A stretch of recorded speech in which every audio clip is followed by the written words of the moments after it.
Okay guys, you're in a nutshell with me, Ina. Alam nyo nga naman talaga, no? Pati ang mga Lamia exempt no codes or jobs, okay? Pati yan yata sinasuggest na ng ilang mga consultant para lang maka-extend ng stay ang ibang mga tao. In this episode, aalamin natin, ano ba itong mga Lamia exempt work permits or jobs? Sino lang ba talaga ang pwede dito? And we will be answering one email na ang kanyang concern related to this, yung tinatawag na C10 or yung Significant Benefit Work Permit. Ayan, abangan ninyo. Baka meron ilang sa inyong nag-research tungkol dyan. Okay, ipasok na natin ang ating suking si Attorney Lou Dangzalan. Hello, Attorney Lou! Magandang Okay. umaga, magandang hapon, magandang gabi. Alright, wait. Asan na yung email ni Attorney Lou? Nawala. Ayan, okay. Nasa ilalim ha, yung email po ni Attorney Lou. Okay, Lamia Exempt Work Permits. Okay, as I mentioned, Attorney Lou, no? Do you think some people are also using these types of work permits? Ito na lang applyan mo. Kunyari, hindi ka muna maka-PR, ito muna.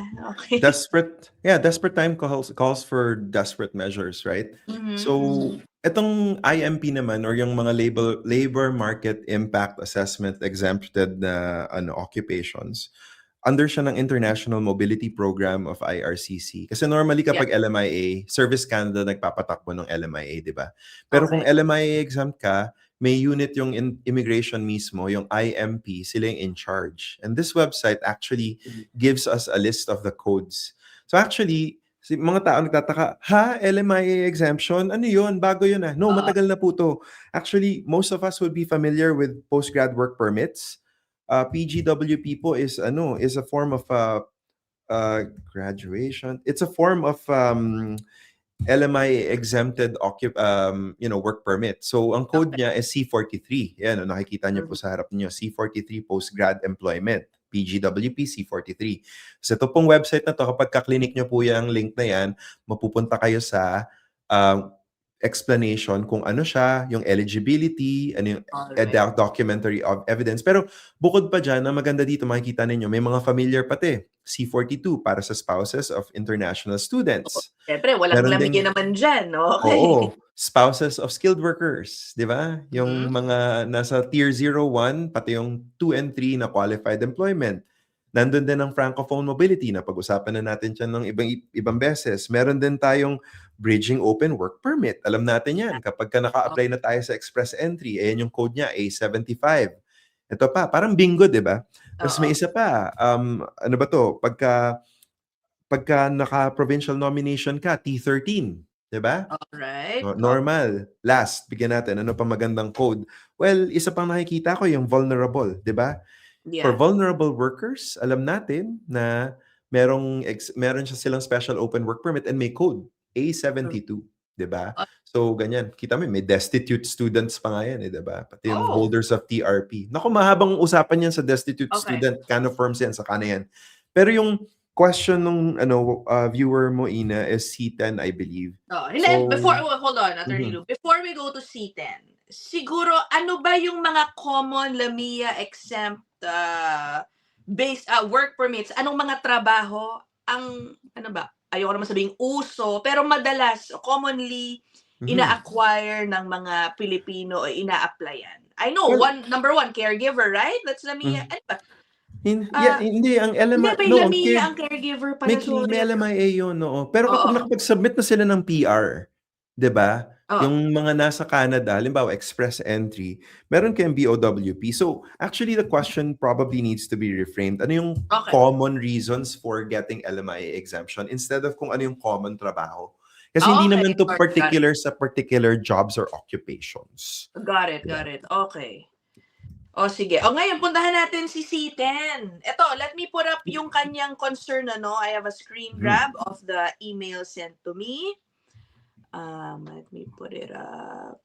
Sa totoo lang, sabi ko nga sa kanya, ikaw lang nagsabi sa akin ito, no? Hindi ko alam tong special benefit na yan. Hold on. Nakailan na rin ako niyan. Saan na ba? Okay. Medyo malaki, guys, ha? Wait lang. Yan. I just wanted to Mhm. suggest, Sana, if you could make a video episode about the C10 or Significant Benefit Work Permit. I think Mhm. marami pong naka-PGWP and currently waiting for CEC or OINP invites ang curious about this option. And it would really help to hear your insights about it in simple terms. Mhm. Okay, yan ang sinasabi ko, no? So, bago kayo mag-apply dyan, alamin muna natin sino lang ba talaga ang qualified. Ano ba itong significant benefit work permit na yan, Attorney Lou? Si Attorney Lou has processed a number of these already. Mhm. So C10s, they're very difficult because kailangan may significant benefits ka nga to Canada as basically explained by the title of its explanation. And basically, kailangan meron kayong significant economic, significant social, significant cultural benefit na dagdag sa Canada kapag na-issue yung LMIA exemption in your favor. Mhm. Does it have to be employer specific? Generally speaking, the answer is yes. Yeah, so hindi siya open work permit kagaya ng postgrad work permit or yung C41, 'di ba? Napag-usapan natin kanina. Ito Mhm. po ay employer specific, pero dapat meron kang dala, meron kang ambag sa Canada. So, Okay. I think it's fair for me to talk about one of my clients kasi nga public naman yung information na yun. One of my biggest files is the National University of Singapore. And Okay. what they do is they have an agreement with the University of Toronto. Ang SISTE, itong si Canada, receives Singaporean students who do international exchanges in Canada through the University of Toronto. And at the same time, they do what's called basically exchanges. Pero syempre, yung staff mismo ng NUS, in order to affect this program, kailangan meron silang on-site na tao. So yung tao nila sa Canada, they're on a C10 because it does create significant impacts in Canada. They create that kind of job. Conversely, maraming mga Canadians who get to benefit because they're also placed in internships and programs and opportunities in Singapore worth tens of millions of dollars. So, Okay. kung titignan natin yung benefits niya, significant ba siya? Well, the answer is yes. It's measured by number, 'di ba? And yung sinasabi nga natong viewer, Ina, is very relevant because it's true. Itong tendency ngayon ng pag-apply sa C10, very common ngayon in consultant circles. And nakikita ko rin siya sa mga Facebook groups. And I think it's very dangerous because it creates this false sense na pwede yan yung C10. Whereas in truth, the threshold is very high. For Okay. example, meron akong client last. Hindi ko siya pwede i-disclose kasi ano siya, like hindi to Yeah. public knowledge. But basically, yung client na to, they bring in a lot of technical know-how from the US. US citizen na to hinindian ng CBSA kasi nga hindi nila makita yung economic and financial benefits to Canada. Even if klarong-klaro naman na merong benefits to Canada by way of, say for example, technical and knowledge transfer to Canadian companies na nagpapatakbo ng napakalalaking corporations in Ontario. That has a big public benefit. So parang nakapagtataka na ni-know siya, pero isang officer lang yan kasi eventually naitawid naman namin to through IRCC. But long story short, ano ba yung ambag mo? Diba? Exactly. So, yung point nung viewer is like, maraming mga naka-PGWP na ito yung iniisip to extend. And I'm like, you can make the attempt, but what you're doing is you're gaming the system. Diba? Okay. Kasi, like, baka naman hindi malaki yung chance mo, but you're also very aware of the fact that yung processing times right now for work permits is 256 days.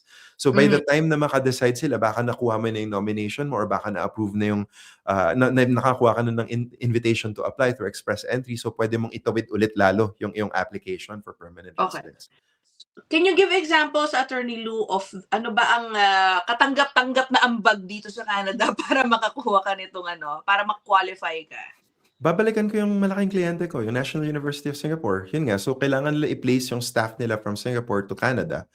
They're Alright. opening up 30 to 50 jobs for Singaporeans in Canada. Conversely, they're also doing the same thing for Canadians who are going to Singapore. It opens up economic links and benefits kasi nasa startup ecosystem sila ng dalawang bansa, creating multi-million-dollar opportunities.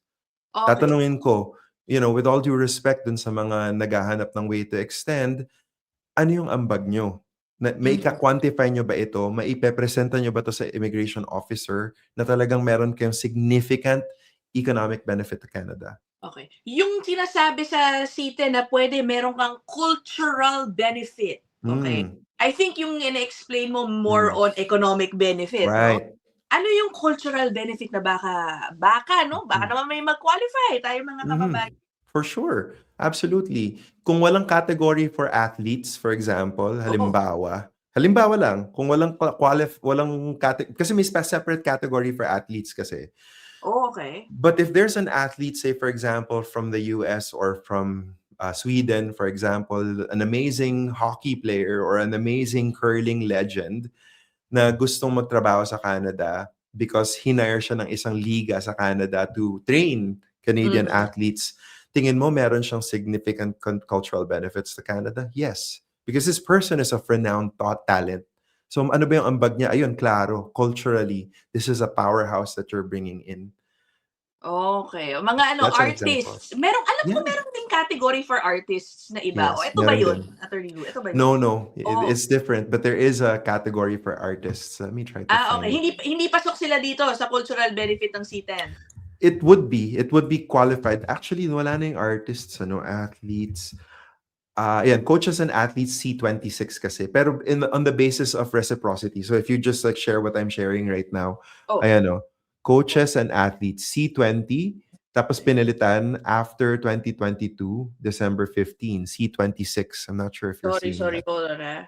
No, go for it. Yan. Okay, here. Yeah, so athletes, for example, C26. Diba? Kasi nga, may defined reciprocity ito. So ito yung mga kapag si Boston bigyan tayo ng example Lakers versus Raptors, nagkaroon sila ng deal na magi-exchange sila ng mga players. Si Canadian nilipat sa US. So anong visa nila doon? US immigration law na yan. So hindi ko yan pakikialaman. Pero yung Amerikano na pupunta ng Canada, pasok siya sa C26 kasi reciprocity ito, nagpapalit sila ng atleta. Diba? So C26. May mga ganyan. So inanap natin kanina artists, diba? So wala na siya. Tinanggal yung category. Wala na siya. Pero dati meron yan Tapos meron din tayong self-employed visas dati for our athletes and for athletes and for artists. Yeah. But long story short is like yung cultural benefit, halimbawa, si Taylor, ito na lang. Sino tong dinedate ni Justin Trudeau ngayon? Si Katy Perry. Halimbawa, si Katy Perry nakahanap ng trabaho sa Canada. Anong visa ang pasok niya? 'Di ba? I can make the argument that she would fit the C10 for cultural benefits. Lalo na't balita natin na bibili daw ng bagong bahay si Justin Trudeau sa Montreal, sa Outremont, 'di ba? Social. Yeah. Okay. So kung magre-relocate si Katy Perry sa Canada, pwedeng pumasok siya on a C10 if she wanted to get a work permit that is LMI exempt.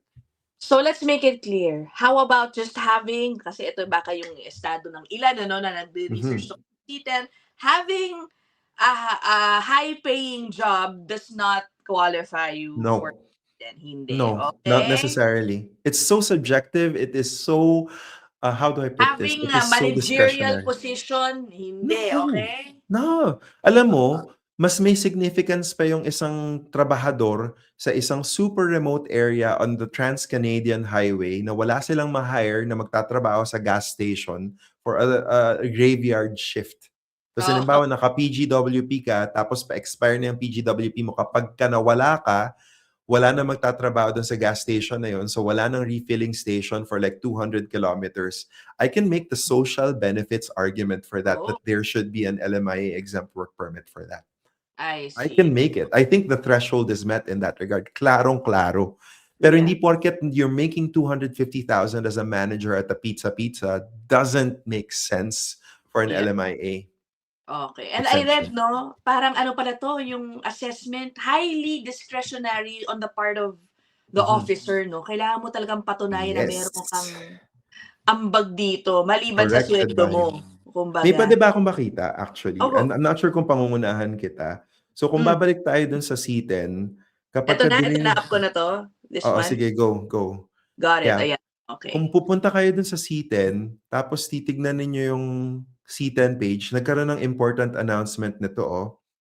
Yeah. Sa SUV yan. Pero meron din kasing isa pa na in-announce itong Government of Canada. Nasaan na nga ba yun? Teka. Tamara. Pwede Ito rin kasi, siya sa ano, Attorney Lou, no? Ang C10, business owners. Pwede ba yun? no, Or there's a depende rin ba? C11. C11 yun. Iba. So, Okay. yun, may listahan tayo dito, Oo. guys. Like, you just have to like go back to that main page. Ito balikan natin. C11. Sige, I'll take it out first while you're browsing. Ayan o. Ayan o, Ay, ito na ba? C11. Ito na ba? Oh, Okay. All right. for example, ayan o, C11. Business owner, self-employed. Meron. Pero Oh, mataas na ng threshold niyan, guys. So, ingat-ingat.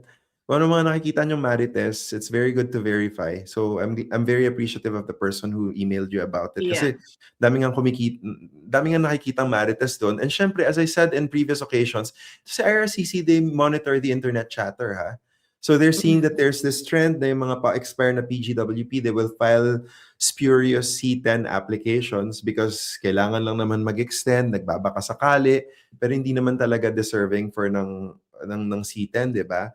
So itong si Tamara nag-post nung isang araw na meron ngang update on C10. Hinahanap ko lang siya eh. And the long story of that is that yung punto dito is itong IRCC, if there's an action, laws of physics yan eh, there is an equal and opposite reaction. So what they're saying here is significant benefits to Canada C10, nag-update sila, and sinasabi nila dito that the general significant benefits have been reorganized and clarified to provide more specific guidance on when a foreign national's employment may maintain significant social, cultural, economic benefits. And I believe shinare mo sa akin yung isang article on In-update LMIA. ko malamang, Attorney Lou. Siguro lang, hula ko, dumadami na naman bigla siguro yung nagsusubok ko. Baka pwede na lang dito sa C10. That's why they updated the regulation. I agree. I agree. Sabi nga dun sa comment on it looks procedural but it's actually like loaded because nga ang daming ang gumagamit nito sa circles online na ginagawa siyang way to get around the problem na hindi sila makakuha ng LMIA, kailangan nila mag-extend, they're trying to game the system na alam nila mabagal yung processing for work permits. So nagbabaka sakali ang mga tao. They are tightening the rules. As I said, rules of physics. For every action, there's an equal and opposite reaction. So itong si IRCC naghihigpit dahil nga may mga umaabuso. I mean, dun papasok yung proverb, di ba? Parang it only takes a few bad apples to ruin the party for everyone, di ba? So it's very sad. Although, to be fair, I don't want to start doing the blame game on people doing it because I don't really want to judge their situations dahil kapag wala na talaga silang options, can you really blame them for trying to game the system? I don't encourage it. In fact, I discourage people from doing it. But, this is something that has, this has may trend. That's why naghihigpit yung IRCC. Yeah, okay. So, assess yourselves, guys, those considering this. Ano ba talaga ang ambag ninyo na ipipresenta ninyo sakaling mag-apply kayo dyan, okay? Mataas ang ang standard threshold to be considered na meron kang significant benefit, right? Alright, so that is it. Mag-research kayo, guys, no, dun sa iba-iba pang mga LAMIA exempt work permits. If you want to explore more, dun sa official website lang ng IRCC. Alright, thank you so much, Attorney Lou. We'll see you guys in the next one. Bye!